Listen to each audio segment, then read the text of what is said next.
المشاهدون الكرام، السلام عليكم ورحمة الله تعالى وبركاته. نشرة الأخبار من الفضائية الإرتية، وفيها رئيسان السياسة الفرقي وحسن الشيخ محمود يناقشان العلاقات الثنائية والقضايا الأخرى داخل الإمارات. وزير الخارجية يسلم رسالة من رئيس السياسة إلى سلطات الدراج بنيام يحتل المركز الثاني في المرحلة العاشرة في قوافل فرنسا للدراجات. الكرملين يراقب بشكل وثيق للغاية قمة الناتو في واشنطن. الفلبين واليابان توقعان اتفاقية دفاع تاريخية لتبادل نشر قواتهما. والعراق يعرض قطعا أثرية استعادها من أمريكا ودول أخرى. أهلا بكم مشاهدينا. قام رئيس جمهورية الصومال الفيدرالية حسن شيخ محمود بزيارة عمل إلى إريتريا استغرقت يومين. لمزيد من التفاصيل في سياق هذا التقرير. عقد فخامة الرئيس سياس أفورقي جلسة مباحثات مشتركة مع رئيس جمهورية الصومال الفيدرالية حسن شيخ محمود في القصر الحكومي مساء يوم أمس 8 يوليو. وتناول اللقاء سبل تعزيز العلاقات الثنائية بين البلدين والدفع بالتعاون في كافة المجالات التي تخدم البلدين. وأكد الرئيس سياس أفورقي على ضرورة تعزيز العلاقات التاريخية بين البلدين في المجالات السياسية والأمنية والعسكرية والاقتصادية والثقافية والاجتماعية بما يخدم مصالح الشعبين الشقيقين. وفي تصريح لوكالة الأنباء الإريترية، ثمن الرئيس الصومالي الدور الذي تلعبه إريتريا حكومة وشعبا، وخاصة في إعادة بناء الجيش الصومالي الوطني كجزء من جهودها لإعادة بناء الدولة الصومالية. وفي صبيحة اليوم 9 يوليو قام رئيس جمهورية الصومال الفيدرالية برفقة الرئيس سياس أفورقي بزيارة أفراد الجيش الوطني الصومالي الذين يتلقون تدريبهم في مركز تدريب القوات الجوية. وعند مخاطبته لهم قال الرئيس حسن شيخ محمود أنهم يعتبرون النواة الأولى والأساسية للقوات الجوية الصومالية الحديثة، وأن المسؤولية تقع على عاتقهم لإعادة إحياء القوات الجوية الصومالية التي كان مشهودا لها بالكفاءة والمهنية في العقود الماضية، وأن آمال الشعب الصومالي معقودة عليهم للحفاظ على الدولة الصومالية الموحدة، وطالبهم بالتحلي بالمسؤولية والانضباط والاستفادة من الفرصة التي أتاحتها لهم إريتريا حكومة وشعبا. وعبر عن شكره للحكومة والشعب الإريتري لجهودهم في إعادة بناء الدولة الصومالية وإعادة إحياء القوات الجوية الصومالية بصفة خاصة. وقد قدم المشرفون على تدريب القوات الجوية الصومالية شرحا للرئيسين حول المراحل التي وصلها التدريب ومستوى المتدربين الصوماليين. هذا وقد غادر رئيس جمهورية الصومال الفيدرالية حسن شيخ محمود البلاد بعد زيارة عمل استغرقت يوما. سلم وزير الشؤون الخارجية السيد عثمان صالح في 7 يوليو الجاري رسالة من الرئيس سياس أفورقي إلى سلطان عمان هيثم بن طارق تتعلق بالدفع بالعلاقات الثنائية. وفي لقائه بنظيره العماني بدر البوسعيدي بحث الوزير عثمان صالح تعزيز العلاقات الثنائية والتطورات الإقليمية والدولية الراهنة. أوضح الجانبان بأن اللقاء خطوة هامة لتطوير العلاقات الدبلوماسية الإريترية العمانية.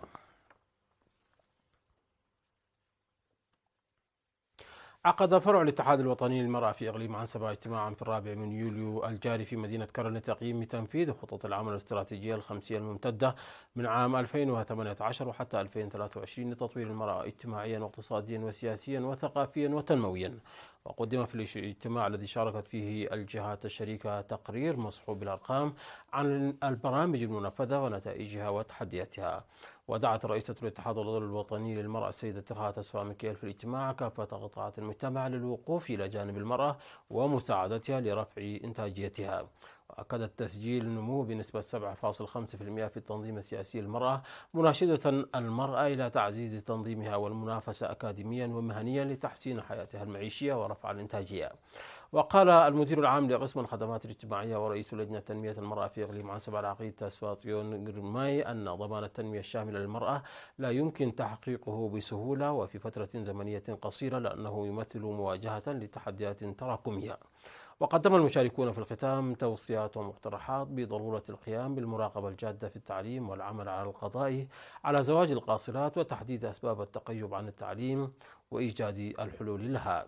وفي كلمته الختامية أشاد حاكم إقليم عنسبة السفير عبد الله موسى بإسهامات المرأة الإريترية في كافة المجالات، وحث الجميع على الدعم والمشاركة في جهود الاتحاد الوطني للمرأة لتنمية المرأة.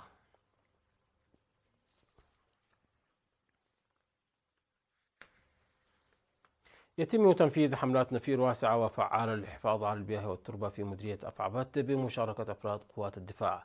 وكان الهدف من البرنامج الذي يشمل بناء المدرجات والحواجز والسيطرة على الفيضانات والمصبات هو حماية مدينة أفعبت من مخاطر الفيضانات وتطوير مساحات واسعة من الأراضي الزراعية من خلال الري. وأوضح المشرف على العمل السيد عثمان إدريس نور خبير الحفاظ على التربة والمياه أنه تم حتى الآن مشاركة نحو 1000 عامل يوميا لري 80 هكتارا من قنوات الري و7200 متر مكعب من الحواجز المائية خلال 15 يوما. ويشارك في العمل يوميا 800 فرد من قوات الدفاع و100 مزارع و50 زوجا من الثيران بحسب إيرنا. وقال المشاركون أنهم يكتسبون خبرة قانية إلى جانب عملهم وهم مستعدون لبرامج مماثلة.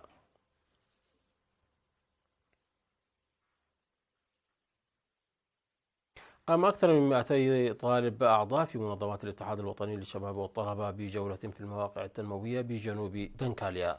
وقال رئيس الاتحاد في المديرية الشاب علي أحمد حاجو لوكالة الأنباء الإريترية أن الجولة مهمة، حيث يجب على الطلاب زيادة معرفتهم ووعيهم في مختلف المجالات إلى جانب المعرفة الأكاديمية التي يتلقونها في المدارس. وقال المشاركون أنهم تعرفوا على أماكن وتاريخ لم يعرفوه من قبل خلال الجولة المنظمة.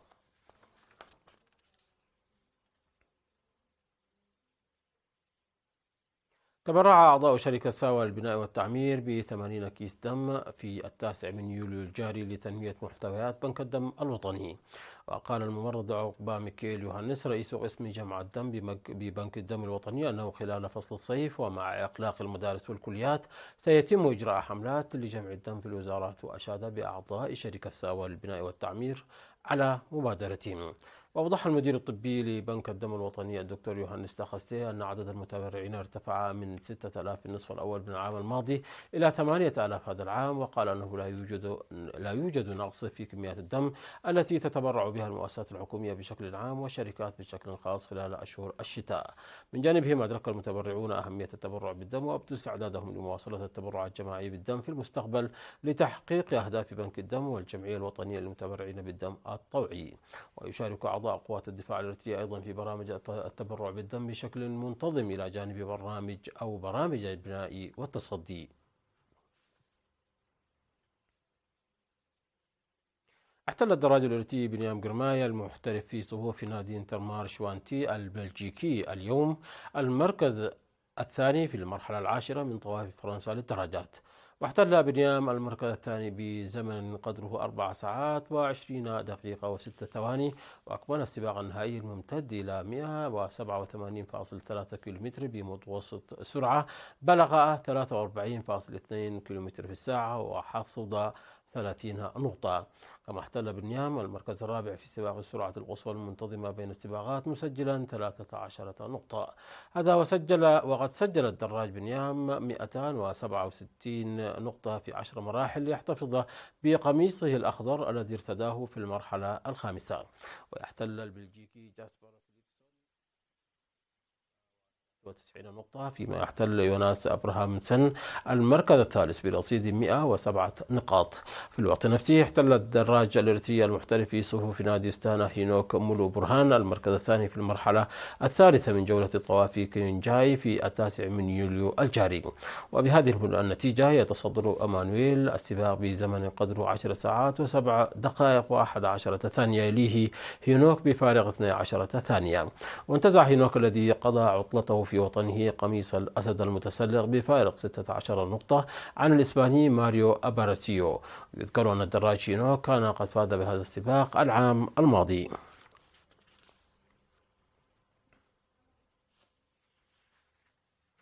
مشاهدينا، نشرتنا تواصل من الفضائية الإريترية، ولكن بعد فاصل قصير فابقوا معنا.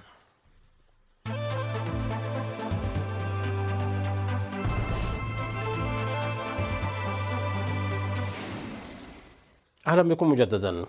أعلن الكرملين أنه سيراقب عن كثب قمة حلف شمال الأطلسي هذا الأسبوع، مشيرا إلى مخاوف بشأن موقف التحالف تجاه روسيا. ووفقا لوكالة رويترز، قال المتحدث باسم الكرملين ديمتري بيسكوف في تصريح صحفي أن روسيا تعتبر حلف شمال الأطلسي الذي يعقده قمة في واشنطن مشاركا بشكل كامل في الصراع في أوكرانيا. وأكد بيسكوف أن موسكو ستتابع قمة الناتو بشكل وثيق للغاية، حيث حدد التحالف هدفه المتمثل في هزيمة روسيا، وأعلن موسكو عدوا، مما دفع البلاد إلى زيادة اليقظة. ويجتمع قادة الناتو في واشنطن لعقد قمة تهدف إلى إظهار العزم ضد روسيا ودعم أوكرانيا، ولكن من المقرر أن يدور الاجتماع حول كفاح الرئيس الأمريكي جو بايدن من أجل البقاء السياسي.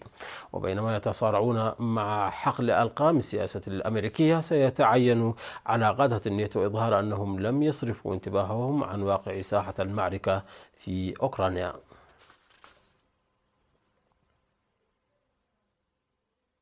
وقعت الفلبين واليابان اتفاقية دفاع تاريخية تتيح الوصول المتبادل بين قوات البلدين ونشرها على أراضيهما وتحسين العلاقات الدفاعية بين مانيلا وطوكيو.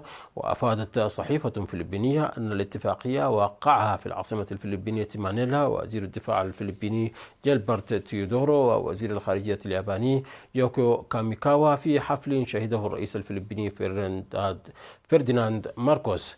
وينظر إلى اتفاقية الوصول المتبادل التي بدأ البلدان التفاوض بشأنها في نوفمبر الماضي باعتبار أنها تعزز التعاون الدفاعي بين حليفين قديمين للولايات المتحدة، والتي تتطلع إلى مواجهة أي تهديد محتمل من الصين. وتوفر الاتفاقية الدفاعية الإطار القانوني للفلبين واليابان لإرسال أفراد دفاع إلى أراضي كل منهما لإجراء تدريبات مشتركة وعمليات أخرى مثل الدوريات البحرية المنسقة.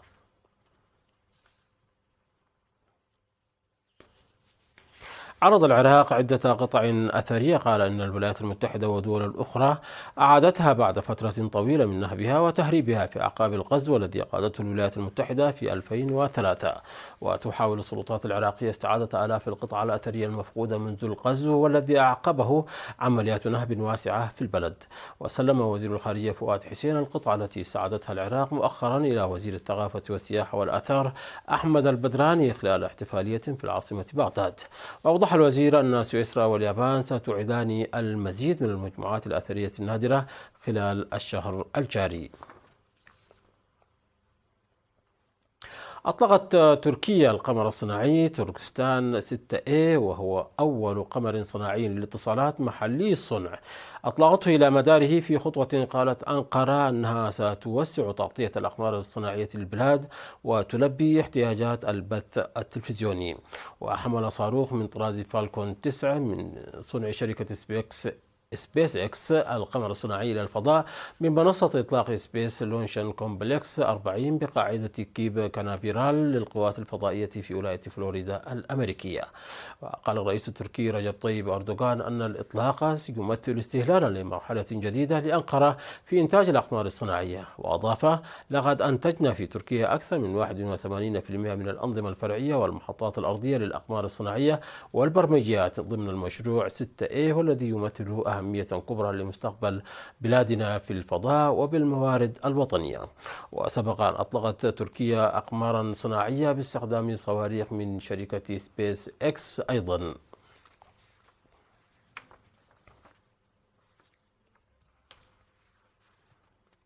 مشاهدينا، قبل الختام إليكم تذكير بأهم ما جاء في هذه النشرة من أنباء. الرئيسان سياسة أفورقي وحسن شيخ محمود يناقشان العلاقات الثنائية والقضايا ذات الاهتمام المشترك. وزير الخارجية يسلم رسالة من الرئيس السياسي إلى سلطان. والدراج بنيام يحتل المركز الثاني في المرحلة العاشرة من طواف فرنسا للدراجات. الكرملين يراقب بشكل وثيق للغاية قمة الناتو في واشنطن. الفلبين واليابان توقعان اتفاقية دفاع تاريخية لتبادل نشر قواتهما. والعراق يعرض قطعا أثرية استعادها من أمريكا ودول الأطراف. مشاهدينا، انتهت النشرة. شكرا على حسن المتابعة. تحية لكم أينما كنتم. إلى اللقاء.